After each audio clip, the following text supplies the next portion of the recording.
Hello tout le monde, on se retrouve aujourd'hui pour de nouvelles réceptions. J'ai reçu plusieurs lectures, des mangas, mais pas que, et j'ai pas mal de choses à vous montrer aujourd'hui, donc on va attaquer ça de suite. On commence chez Ignis avec Chronique de Zelda, la légende de Link, effectivement, parce que beaucoup se trompent encore, mais le personnage principal est Link. Un livre complet qui va retracer les différents opus Zelda. On a autant du canonique que du spin-off. Il arrive à point nommé vu que Tears of the Kingdom va bientôt sortir, et ce genre de livres sur un thème chez Ignis sont toujours très très chouettes. Enfin moi je les apprécie en général, j'avais beaucoup aimé ceux sur Pokémon ou celui sur The Witcher. Donc voilà, à découvrir. En tout cas Zelda est une licence que j'aime tout particulièrement, même si je vous avoue que j'attends pas Tears of the Kingdom impatiemment parce que j'avais été assez déçue par Breath of the Wild. Mais malgré tout c'est une licence de cœur et j'ai hâte de découvrir ça. Toujours chez Ignis, toujours dans la catégorie un peu chronique hommage, on est sur hommage à Final Fantasy, le perpétuel Odyssée. La couverture est très très très très belle. Final Fantasy, c'est pas une licence que j'apprécie énormément, je dois dire, mais pour autant, pourquoi pas lire cet ouvrage que j'ai reçu. Pour moi, Final Fantasy, le plaisir de ces jeux se retrouvera surtout dans les spin-offs comme Chocobo Talos sur DS ou World of Final Fantasy que j'ai eu la chance de faire sur PS4. C'est plutôt là-dedans que je me retrouve plus que dans les épisodes canoniques, mais je sais que mon copain aime beaucoup et collectionne cette licence. Donc voilà, au moins c'est sûr que ça fera minimum un heureux, voire deux.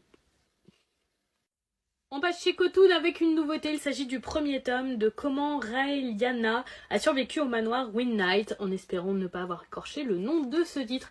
Donc un nouveau webtoon un peu style impératrice, univers royaliste, etc. Ce qu'on retrouve très souvent dans les webtoons, assez peu dans les mangas finalement, même si maintenant ça arrive.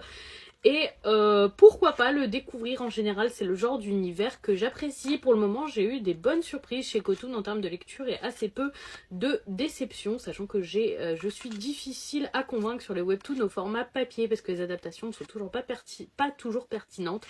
Celle-là m'a en tout cas l'air d'être sympathique, donc je vais découvrir ça. J'ai déjà vu des retours très positifs, donc je pars plutôt confiante pour ce titre. J'ai ensuite reçu un colis de la part d'Abo Manga. Je vous rappelle un petit peu le concept que c'est. Je suis pas payée pour vous dire ça, j'ai pas de code promo, j'ai rien à vous proposer. Juste, je trouve le concept intéressant. Ils m'ont envoyé quelques tomes, c'est pas la première fois. Abo Manga, c'est une librairie en ligne où vous pouvez tout simplement commander vos tomes comme n'importe où de manière très très classique, mais où vous pouvez également prendre des abonnements. Alors c'est sans aucun engagement, etc. Mais c'est vraiment, je trouve ça vraiment sympa parce que par exemple vous lisez un titre ou des tomes sortent très souvent. Bon, on va prendre One Piece. Vous lisez One Piece, vous vous abonnez à la série One Piece chez Abo Manga et à chaque fois qu'il y a un nouveau tome qui sort de la série One Piece, vous le recevez. Et je trouve le concept en fait super intelligent. Je sais pas pourquoi ça n'a pas été pensé avant parce que moi je trouve ça super pertinent. Et donc voilà, ils m'ont envoyé quelques tomes pour faire un peu parler d'eux et puis en même temps des tomes qui manquaient dans mes titres. Donc je suis très contente. J'ai reçu les tomes 11 et 12 de Sawako, édité chez Kana. Kana m'avait envoyé les 10 premiers tomes et j'avais pas pu continuer après.